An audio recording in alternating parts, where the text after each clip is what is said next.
مگر اس سانحے کے بعد مرتب کی گئی حمود الرحمان کمیشن کیوں مکمل شکل میں پاکستانی عوام کے سامنے نہیں آ سکی؟ ایسی کیا وجہ ہے کہ نصف صدی گزرنے کے باوجود بھی اس سانحے کے ذمہ داروں کے نام تک عوام کو نہیں بتائے جا سکتے؟ جرمنی میں نازی دور میں انسانیت کے خلاف مظالم ڈھائے گئے۔ ہٹلر کی قیادت میں جرمنی نے بطور ریاست لاکھوں انسانوں کو فقط رنگ، مذہب، نسل، قوم اور کئی صورتوں میں اپاہج یا معذور ہونے کی بنا پر قتل کیا۔ دوسری عالمی جنگ کے خاتمے کے بعد ریاست نے اپنی غلطی کو تسلیم کیا، اس تباہ کاری سے متاثرہ انسانوں سے معافی مانگی، انسانیت کی تذلیل میں ملوث نازی دور کے اعلیٰ ترین عہدیداروں کو انصاف کے کٹہرے میں لایا گیا، ان پر مقدمے چلے، انہیں سخت ترین سزائیں دی گئیں، نیا جرمن دستور بنایا گیا اور یہ طے کیا گیا کہ آئندہ ایسے تباہ کن جرائم دوبارہ نہیں کیے جائیں گے۔ مگر ہم نے کیا کیا؟ سوال یہ ہے کہ ہم نے سقوط ڈھاکہ سے متعلق ایسا کوئی اقدام کیا؟ کیا ہماری اپنی کارروائیوں پر کوئی ہمیں ندامت بھی ہے؟ کیا ہمیں بتایا گیا ہے کہ ہمارے ہاتھوں پر ہمارے اپنے ہی بھائیوں اور بہنوں کا کتنا خون لگا ہے؟ ہمیں تو یہ بتایا گیا ہے کہ بھارت نے تربیت دے کر مکتی بانی کے جنگجو مشرقی پاکستان میں بھیجے تھے، مگر کیا ہمیں یہ بھی بتایا گیا ہے کہ یہ مکتی بانی کیوں بنی تھی؟ وہ کون سی ناانصافیاں تھیں جن سے تنگ آ کر ہمارے اپنے ہی شہریوں نے اپنے ہی سیکیورٹی اداروں کے خلاف ہتھیار اٹھا لیے تھے؟ کیا ہمیں بتایا گیا ہے کہ بنگال کے لوگوں نے تو قیام پاکستان میں کسی بھی دوسری قوم سے زیادہ خدمات انجام دی تھی؟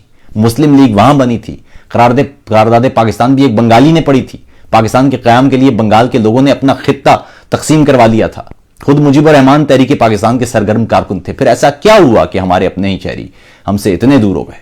وہ کیا محرکات تھے؟ کیا باقی ماندہ دیس میں ہم نے ان محرکات کے خاتمے کے لیے کوئی کام کیا ہے؟ کیا آج بھی ہمارے معاشرے میں تقسیم موجود ہے؟ اگر ہے تو کیوں ہے؟ اور کیا ہم اس تقسیم کے خاتمے کے لیے کوئی قدم اٹھا رہے ہیں؟ یا کیا اپنی قوم کے خلاف اپنی ہی بندوق کے استعمال سے ہم نے کوئی سبق سیکھا تھا؟ اگر سیکھا تو پھر آج ہماری زمین پر ہمارے ہی ہاتھوں میں ہمارے ہی لوگوں کے اوپر بندوق کیسے اور کیوں تنی ہے؟ اس کا ذمہ دار کون ہے؟ تاریخ ایک نہایت بھیانک اور سفاک شے ہے۔ اگر آپ تاریخ سے سبق نہیں سیکھتے تو تاریخ آپ کو خود سبق سکھانے میں لگ جاتی ہے، اور تاریخ یہ سبق سکھانے کے لیے آپ کو نیست و نابود کر دیتی ہے تاکہ دوسرے عبرت پکڑ لیں۔ میں نے یہ تمام سوالات جب خود سے کیے، ان کا فقط ایک جواب میرے سامنے آیا، اور وہ یہ تھا کہ ہم نے تاریخ سے کوئی سبق نہیں سیکھا۔ ہم نے معاشرے میں کبھی مکالمت، علمی گفتگو، تفہیم، دور اندیشی اور مختلف قوموں کے درمیان پل بنا کر انہیں ایک دوسرے کے قریب لانے کی کوشش نہیں کی۔ ہم نے بار بار لوگوں کو شکست دینے کی کوشش تو کی، مگر کبھی انہیں فتح نہیں کیا، ان کے دل فتح کرنے کی صحیح نہیں کی۔ ہم نے طاقت کے زور پر لوگوں کو ایک پرچم تلے جمع رکھنے کے لیے تو اقدامات کیے، مگر کبھی نہیں چاہا کہ لوگ محبت کی ڈور سے اس پرچم تلے ایک دوسرے میں ضم ہو جائیں۔ ہم نے صحت، تعلیم، انصاف، معیار زندگی، سہولیات اور انسانی ترقی کے شعبوں میں کبھی سنجیدگی سے کام نہیں کیا۔ ہمارے ہاں اوپر بیٹھے کچھ لوگ اپنی جیبیں تو بھرتے رہے، مگر ہم نے کبھی اس استحصال زدہ معاشرے میں عام افراد کو ان کے حقوق کی پہچان، ان کی آزادی کے اصل معنی، ان کی عزت اور تکریم کے لیے کوئی ٹھوس اقدامات نہیں کیے۔ ہمیں اپنے جرائم سے نظریں چرانے اور ذمہ داری نہ لینے کے لیے بین الاقوامی سازش، دشمن ممالک اور وسیع تر قومی مفادات جیسے جملے تو فروغ کر دیے گئے، مگر کبھی سچی نیت سے عوام کو جواب دہ ہونا نہیں آیا۔ آرمی پبلک سکول کے واقعے میں جان دینے والے یہ بچے ہم سے یہ سوال پوچھتے رہیں گے کہ ہماری موت نے آپ کی زندگیوں میں کیا تبدیلی پیدا کی؟ ان بچوں کے ماں باپ ہم سے سوال کرتے رہیں گے کہ کیا آپ کے بچے محفوظ ہیں؟